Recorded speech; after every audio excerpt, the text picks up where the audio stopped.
Hello, तो हम देख रहे थे विटामिन्स के बारे में, उसके सोर्सेज़ क्या-क्या है, उनके डिफ़िशियंसी डिसीज़ेज़ क्या-क्या है, यह हमने इस सीरीज़ में देखा।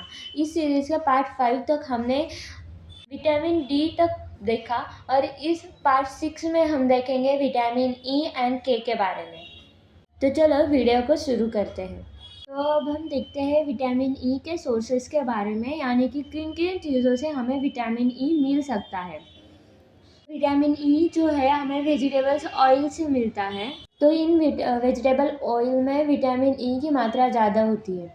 वेजिटेबल ऑयल यानी कि soybean oil, palm oil, olive oil, sunflower oil और इसके साथ साथ कोकोनट ऑयल, इन सब वेजिटेबल ऑयल में विटामिन ई की मात्रा ज़्यादा मिलती है।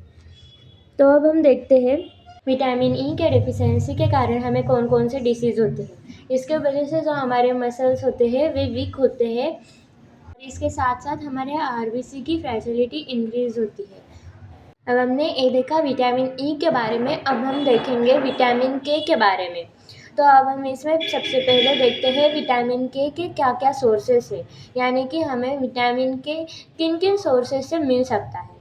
विटामिन के की ज़्यादा मात्रा ग्रीन लीफी वेजिटेबल यानी कि जो हरी सब्जियां होती है उनमें होती है। इसमें पालक, मेथी, इन जैसी सब्जियां आती है। तो अब हम देखते हैं विटामिन के डिफिशियंसी के कारण हमें कौन कौन से डिसीज़ हो सकते हैं।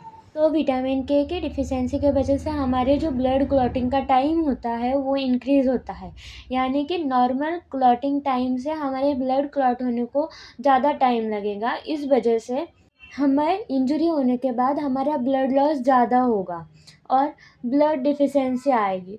इसलिए विटामिन के की मात्रा बॉडी में ज़्यादा होना बहुत ज़रूरी है।